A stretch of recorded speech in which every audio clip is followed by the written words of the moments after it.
दोस्तों, यदि आप भी अपने जीवन के निर्धारित लक्ष्य को प्राप्त करना चाहते हैं तो यह कहानी अवश्य सुनें। बहुत मदद मिलेगी इससे। लेकिन उससे पहले प्लीज़ मेरे चैनल को सब्सक्राइब अवश्य करें।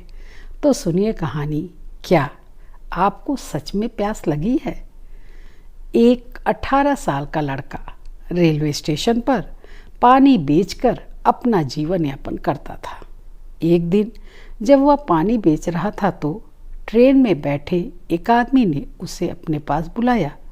लड़का उस आदमी के पास पहुंचा तो उस आदमी ने पूछा कि पानी की ये बोतल कितने रुपए की है? लड़के ने कहा 10 रुपए की है साहब। तो उस आदमी ने उससे कहा कि 8 रुपए में दे दोगे क्या? उस आदमी की बात सुनकर वह लड़का बहुत तेज मुस्कुराकर उनके हाथ से पानी की बोतल लेकर आगे चला गया।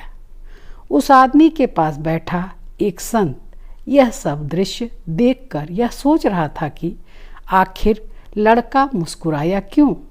उसके पीछे जरूर कोई रहस्य है। इसके बाद महात्मा ट्रेन से उतरकर उस लड़के के पीछे गए और फिर लड़के के पास में जाकर पूछा कि उस आदमी ने जब मोल भाव किया तो तुम क्यों मुस्कुरा रहे थे? तब लड़का बोला कि महाराज, मैं इस वजह से मुस्कुरा रहा था क्योंकि उस आदमी को प्यास तो लगी ही नहीं थी।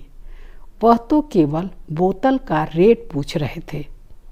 फिर महात्मा ने उससे पूछा, लेकिन तुम्हें कैसे पता कि उस आदमी को प्यास ही नहीं लगी थी? तो लड़के ने बहुत ही सटीक उत्तर दिया कि जिसको सच में प्यास लगी होती है वह सबसे पहले बोतल लेकर पानी पीता है, उसके बाद पानी का रेट पता करता है। पहले कीमत पूछने का अर्थ है कि उस आदमी को प्यास लगी ही नहीं है। संत लड़के की बात को समझ गया और दोबारा ट्रेन में जाकर बैठ गया। दोस्तों, मतलब तो साफ है कि हर किसी व्यक्ति का जीवन में कोई न कोई लक्ष्य अवश्य होता है और वह उसे पाना भी चाहता है।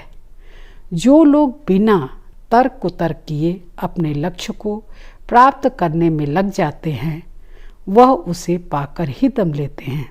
बीच में रुकना उनका कोई उद्देश्य नहीं होता, जबकि कुछ लोग हर काम में कोई न कोई कमी निकालते रहते हैं और सोच विचार में ही उलझे रहते हैं।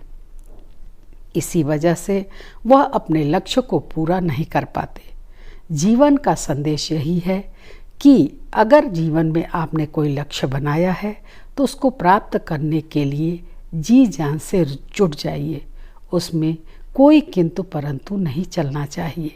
कहानी कैसी लगी कमेंट करके ज़रूर बताइएगा तथा मेरे चैनल को लाइक और सब्सक्राइब करके मेरा प्रोत्साहन कीजिए।